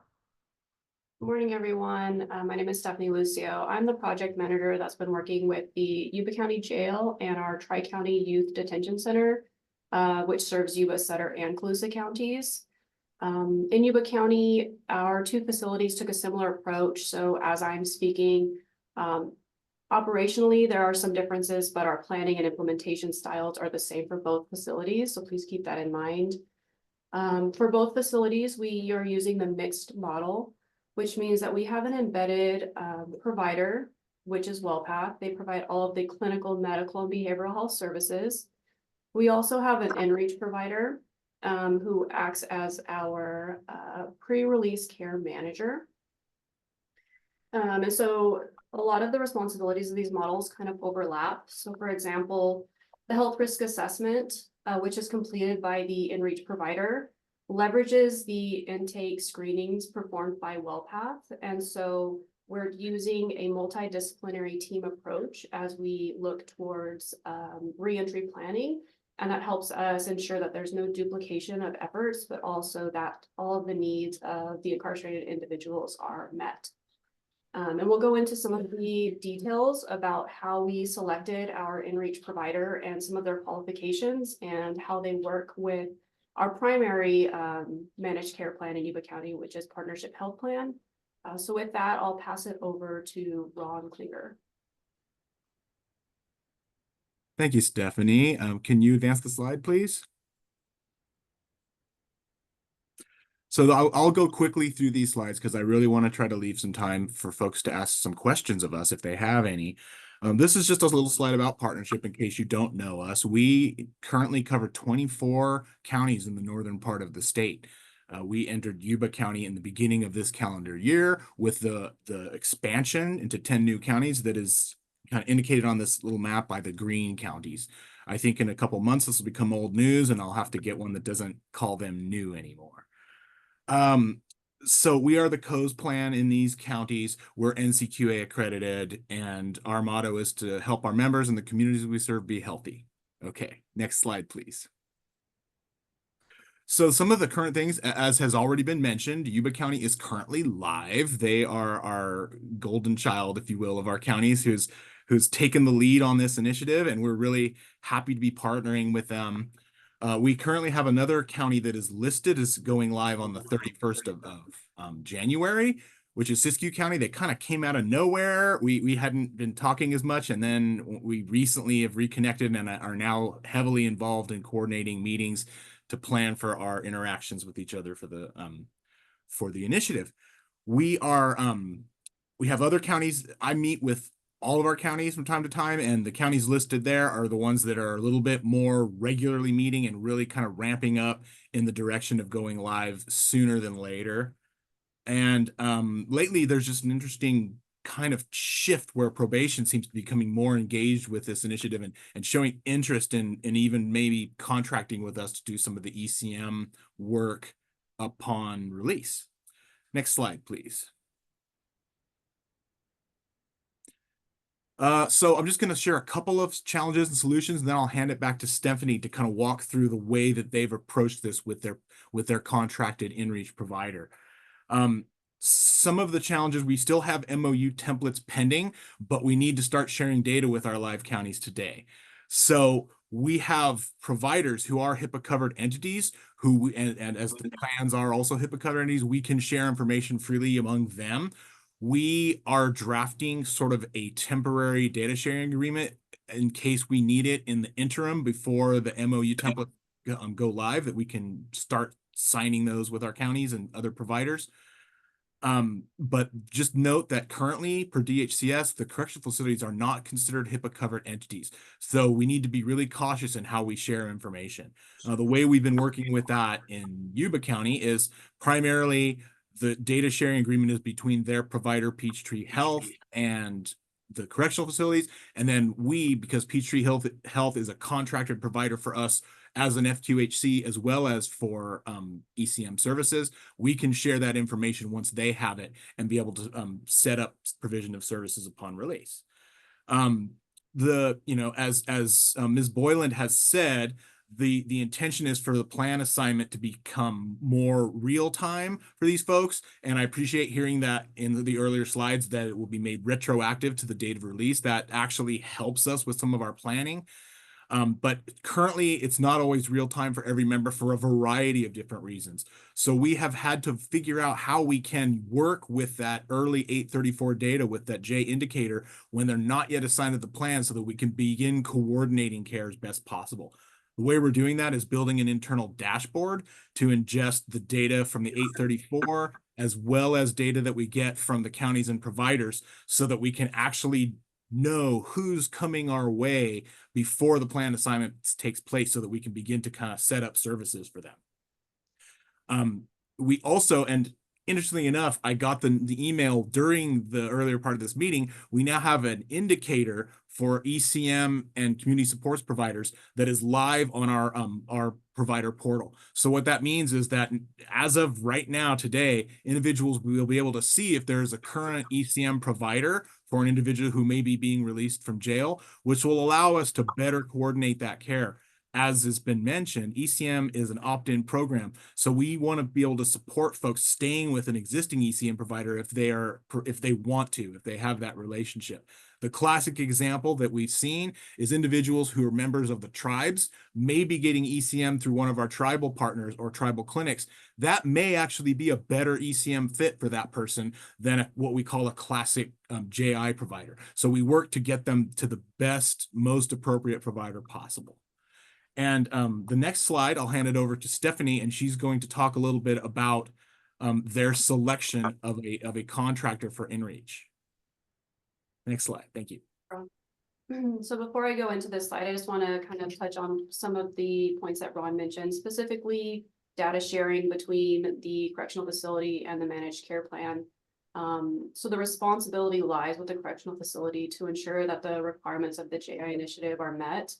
But that doesn't mean that we have to be in direct communication with the managed care plan. So in Yuba County, we have the InReach provider, which is able to communicate back and forth with the managed care plan as HIPAA covered entities. And the correctional facility was just overseeing the connection between those two providers. So we are not communicating with the managed care plan, and that allows us to not break any of those HIPAA rules that are in place. And so with that, our selection of the InReach provider, we started in January of 2024, well ahead of our 10/1 go live date. What we really wanted to do was pull them into the planning process as InReach providers to have that input on what they can support as we implement the requirements. When we were looking at developing our RFP, we were very specific on some of the requirements that we were looking for. And so some of those are that they have experience with the justice involved population. They have the ability to bill Medi-Cal and have extensive experience in the ability to do that. They are contracted providers with partnership health plan. And in Yuba County, we also have a small population that are supported by Kaiser Medi-Cal. They are also able to provide post-release medical, behavioral health, substance use treatment, and counseling, dental, optometry, and other specialty services. And with that, they're a post-release ECM provider, specifically for the justice involved population of focus. And so all of that ties into the warm handoff process. If our InReach provider is also a post-release ECM provider, that limits the need to involve external partners during the warm handoff process because they're already in the jail. They're already making those connections with the incarcerated population, and they're already developing that rapport and that they're already developing that connection with those individuals. So post-release, there isn't the increased opportunity for drops in coverage or gaps in the continuity of their care. So after we posted our RFP and we selected a local FQHC, which is Peachtree Healthcare, they met the requirements of the RFP that we had issued out and are well known in our community. And they began attending our steering committee meetings, planning for our implementation beginning in March of 2024. And then we have a MOU executed with them, which allows them to provide pre-release care management for those people that are in custody. And during that time, they bill the care management bundles, fee for service. And then they also provide post-release ECM services, which they bill through their own channels that way.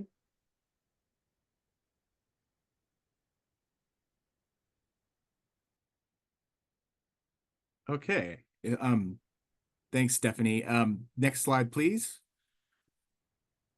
So this, I apologize to my DHCS partners. This is plucked right from one of your slides, but I just left it in there just to illustrate that it's defined in a way that we think of pre-release being fee for service and the responsibility of corrections, and then post-release becomes the responsibility of managed care and community providers. But I don't want anyone to kid themselves. I am engaged with our partners in the counties right at that first puzzle piece there as much as possible. It really is valuable for us to be talking early on.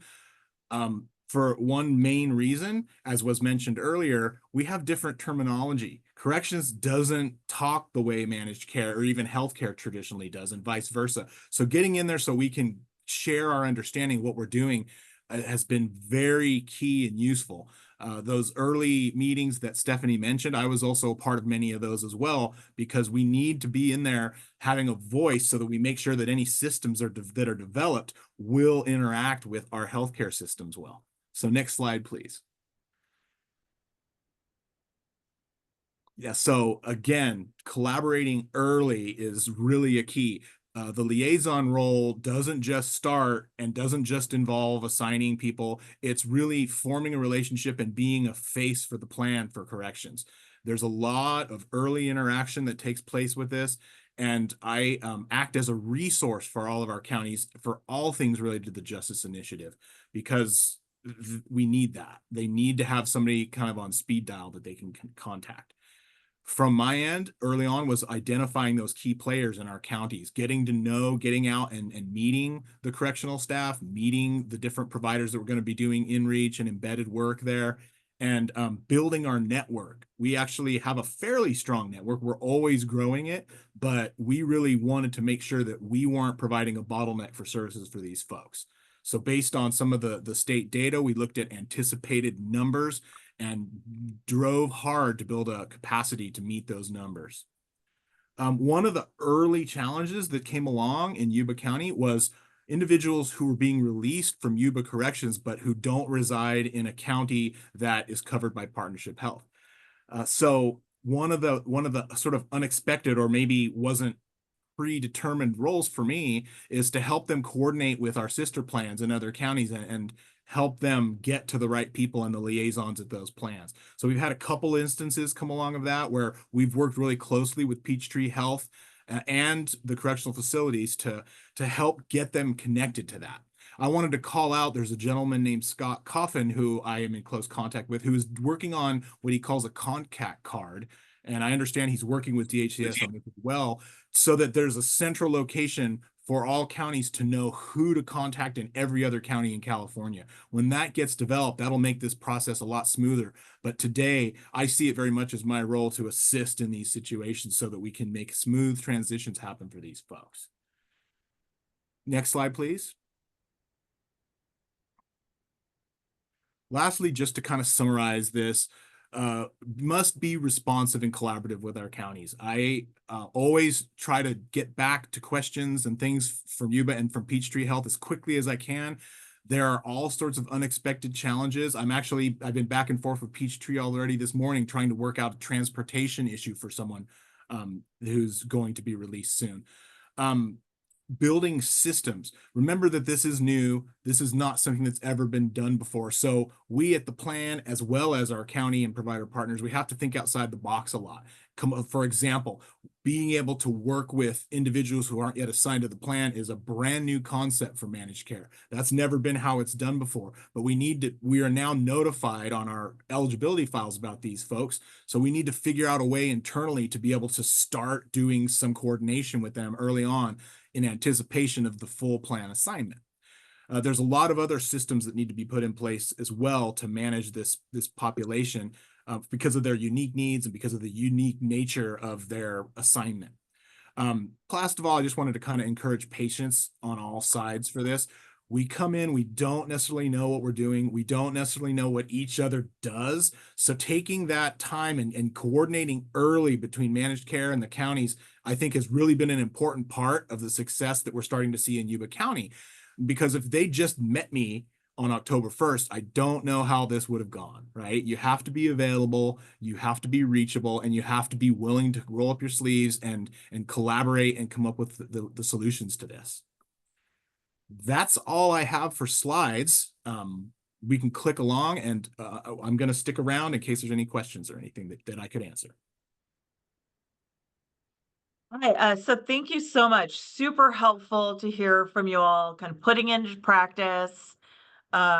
Stephanie, appreciate you all sharing Yuba County's experience. I think really good input and food for thought for other counties to be thinking about, other managed care plans to be thinking about. Love hearing about kind of the relationship with Peachtree as an in-reach provider. I know many counties are, kind of figuring out what you're going to do in terms of your care management model, whether that will be an in-reach model like what Peachtree will be doing, whether that'll be an embedded model or the correctional facilities providing the pre-release care management and doing the post-release form handoff, or whether there's a mix. I did see a question in the chat, and I think this is something that's important to us too. So maybe I can kick off the first question. Let's take down the slide so we can actually see folks. Maybe I can kick off the first question, then we'll open it up and see if others have questions. How are you all thinking about with this kind of accountability of the ECM in-reach provider for Peachtree to make sure that things are happening in the correctional facility setting? And how are they really kind of doing that coordination, quarterbacking kind of approach that we described here in the meeting today? So operationally, we meet Monday through Thursday as a multidisciplinary team in which Peachtree is involved to do case management of those individuals that have upcoming release dates within the next 90 days. And then as we work our way through those, we also visit those that have unknown release dates who are flagged with having high priority needs based on WellPath's initial intake screenings. So we go through those to kind of start the process for the HRA and the reentry planning that Peachtree does. And then with that, we do periodic follow-ups. So we have a data metrics spreadsheet that we're currently tracking some data that allows us to do periodic check-ins on individuals just to make sure that the HRAs are being completed. We're noting if the inmates or the youth or parent or guardian are actually just refusing to meet with Peachtree. And then subsequently, if the reentry plan is being done. And so we really want Peachtree to maximize their ability to meet with the individuals and pull down funding from those care bundles. And sometimes that means multiple interactions with the same person. And sometimes that means for those with quick release dates, kind of expediting the process by doing health risk assessment and reentry planning kind of simultaneous. And so through that data tracking and through the reporting back in the MDTs, that's what's allowing us to kind of monitor high level the impact of our in-reach provider. They do have access to our jail Monday through Friday. So they are able to come in and out with coordination of our correctional officers for security purposes, to meet with inmates as needed. Great, thank you. Can't wait to hear. I know that you guys just kind of got started, but it sounds like you already have a lot of the structures in place and thinking through kind of how to make this happen. I know that we have a little bit of data from you all, but Stephanie, can you say how many people you all have already activated in the JI screening portal? So my number might be a little bit off, but somewhere around 300 individuals have had a JIA code activated through the screening portal. That's just awesome, and really just wanted to. I knew that number, but wanted to let you kind of get the props for it. I think the work that you all are doing, and Ronald with Partnership Health Plan, and kind of all of this coordination that you're doing with Peachtree is fantastic. This is where we're really learning about what it's going to take to implement this program, and just really appreciate your continuing to share with this group. I do want to open it up and see if others want to ask a couple of questions. I know we only have a few minutes left today. We have a little bit of wrap up that we want to do. So maybe we can take one or two questions from folks. If anybody wants to raise your hand and come off of mute and ask a question.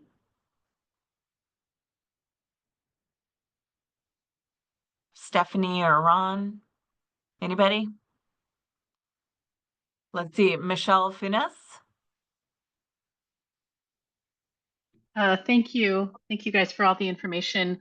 My question is what kind of providers Yuba has completing the health risk assessment in the reentry care plan? Are they licensed providers of any, I'm assuming they're licensed providers of some type. Just curious about how you're getting that done. Are you having different people contribute to the health risk assessment, or is it the same person? If you could just say a little bit about how you're doing that. Thank you. So Peachtree kind of does a collaborative process. So we do kind of leverage some of the things that have already been done. So as I mentioned, as we're looking at the health risk assessment, a lot of those questions are already asked during intake screening. And so through read-only access and through our discussion with the multidisciplinary team, they're able to access those records, kind of pull down the relevant information. What we really don't want to do is have inmates feel like we're wasting their time by asking same questions over and over. We really want to build that rapport that, hey, we are coming in, we know what we're doing, we are here to help you, and that doesn't mean asking you the same questions multiple times. So you've already answered them with the intake screening nurse. And so through that, we have the community health workers that come in and do the health risk assessments and the reentry care plans, and then those are signed off by licensed professionals as required by the JI initiative, so that we are meeting those requirements. If I can add quickly to that answer too, I also worked separately with WellPath, who is a pretty large provider of jail medical and happens to also provide at Yuba County, to build their internal their internal intake assessment to include the things we need to have for an HRA for CalAIM stuff. So for those of you who have WellPath in your jails, they should have a standardized form now that will cover most of the needed questions. So like Stephanie said, you can get a hold of that form and not have to repeat the same questions. Yeah, so a lot of what our in-reach provider does, since they're already leveraging that medical intake screening, is really take a deep dive into the social determinants of health and what those goals, patient-centered goals are post-release. And that's really allowing them to kind of make that connection that we're not just here to check boxes, but we really want to help them be successful once they're released, whatever that looks like for them. Great, awesome, thank you. I know we had a hand from Daljeet, but it looks like you put it down, so we'll go with Renee Smith. Hi there. Stephanie, I was just wondering, what is the percentage in your jail of sentenced versus unsentenced individuals? I actually don't have that information offhand. But what I can say is as we're going through our case management process, we do have correctional staff that are in those meetings that provide valuable input by looking at charges and saying, hey, this individual, even though they have an upcoming court date, they're going to have multiple court dates probably after that. I don't anticipate them getting out within the next couple of weeks. So I wouldn't prioritize that just yet. Let's see future hearings, what their results will be. And then they also are able to say, hey, based on those charges, like those enhancements, that guy's getting prison. Let's, pause his code and just verify that once he's sentenced, he is getting prison time. And then at that point, they're not being released back into the community. And so the JI doesn't necessarily apply in that situation. They'll receive those services once CDCR goes live and they're really in. Thank you. All right, any final questions? Okay, Daljeet, I see your hand is back up. If you want to take the last question and then we'll wrap up for today. Yes, thank you, Autumn. I do apologize. I know we have been going back and forth in the Q&A, but I just want to get a final clarification. So on January 1st, there was a requirement for us to have a JI network, provider network. And for, as of October 1st, Santa Clara County went live. We did not have a provider network overlap for 1/1/2024. So I just want to ensure if any providers are outside of the provider network with other MCPs in the county, are we allowed to have those providers still serve the JI population? I don't know if Ronald, if your partnership has given this any thought, but so happy to have you weigh in. But I would say like our expectation of the managed care plans would be to try to, make sure that you're having coverage within your county. You're required to have a JI liaison. And so correctional facility partners, for those of you from the counties, should be working through the managed care plan JI liaison to get folks assigned to an ECM provider that is in the plan's network. But there's a reason that we had that discussion around the 100% overlap, so that we can make sure that we're providing coverage, that we're not bouncing folks around from provider to provider, that we can have that continuity of care. And so from our perspective, that's why that's super important. And so if there are reentry providers that are working with other managed care plans in your county, but not with your plan, then we encourage you to develop relationships with those providers as well, so that that continuity of care can happen, even if, in cases where, a plan wasn't assigned timely, or in cases where, the JL liaison wasn't involved in kind of assigning the ECM provider, or things will happen. There will be mishaps in the process. And so, we encourage and expect managed care plans to appropriately contract and provide sufficient network adequacy for ECM services. And really that 100% overlap is critical to making sure that we can meet the needs of this population. Yeah, and that I would echo that, and also add, coordinating with our sister plans has been another important piece of this as the initiative started. I have regular meetings with several of the plans, and we have a joint meeting where we also invite WellPath, because they're in so many counties, where we discuss some of these issues and try to get aligned. We also openly share our network with sister plans so they can see who we've contracted with. So far, in the majority of cases, our network has been larger, but it's not always the case. And one of the other challenges that's come up is the different approaches of different plans. Some plans are using hub models, which means that the ultimate rate that penetrates through to the provider might be different from partnerships, where we chose to just pass 100% of the rate through to our providers. So there are some of those things that we try to work out amongst each other. But overall, I agree. And the other thing we do is we have some of our JI providers that are statewide providers, Uncuffed Project and the like. So when we see that an individual is going somewhere else, we try to get them connected with a provider that also will be able to continue and follow them to another county. But it is one of the trickier things. Great. I know that there's a lot of questions thank you for that, by the way. I know that there's a lot of questions in the chat, in the Q&A, I should say, that we didn't get to today. There are a couple of requests in the Q&A, Stephanie and Ronald, for you to share your contact information if you're willing to do so. So if you could put that in the chat so that everybody can get access to your contact information. If you prefer folks kind of go through DHCS, we're happy to wrangle questions and share them over with you. But if you're willing to share your contact information with folks, that would be great. And one last question. I don't know if this is something you can, if you can share anything about off the top of your head, but any thought around, I know that DHCS has done some thought around like capacity for ECM services and expectations around that for the managed care plans. But there's a question in the chat about caseloads and like assignments to a pre-release care manager and ECM, and if you all have given any thought to caseload assignments. We'll do that as the last question before we move on.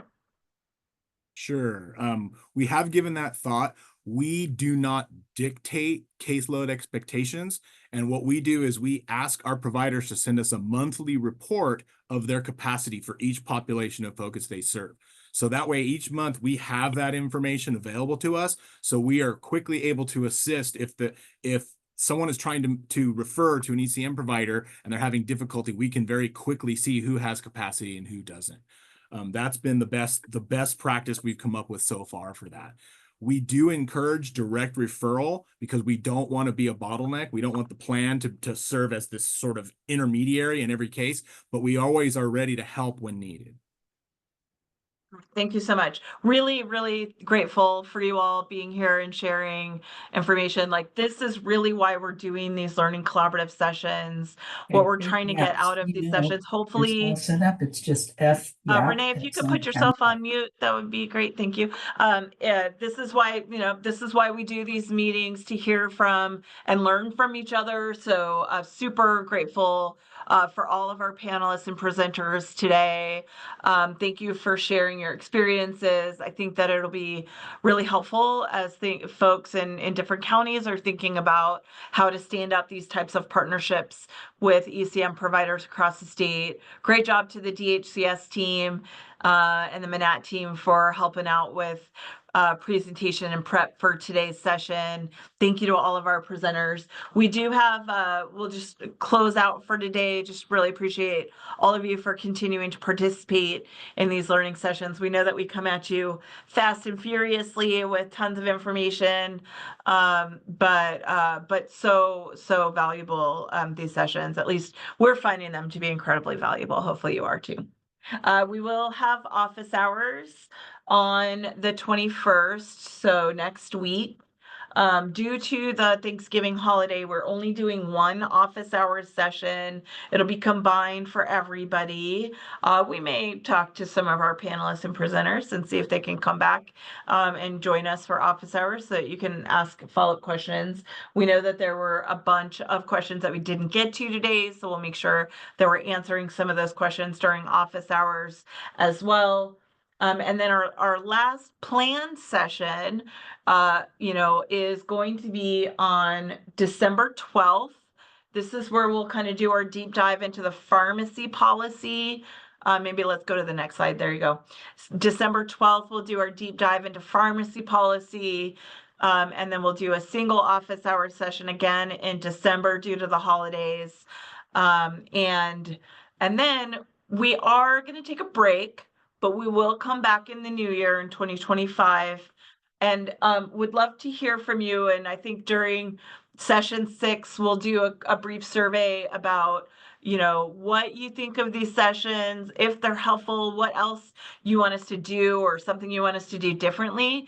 But we have some ideas about topics for early 2025. We're probably going to slow them down a little bit and have monthly learning collaborative sessions instead of every few weeks, but but we think that these are so valuable and we're learning a lot. So hopefully you'll stick with us into the new year.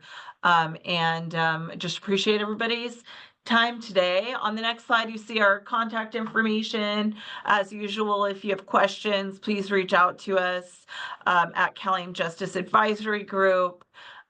We'll be happy to answer your questions via our inbox or our office hour session next week. And again, for any questions that we didn't answer today, we will be happy to share answers to those questions next week. So please join us. All right. Have a wonderful day, everybody. Thank you so much for sticking it out with us, and we'll see you soon.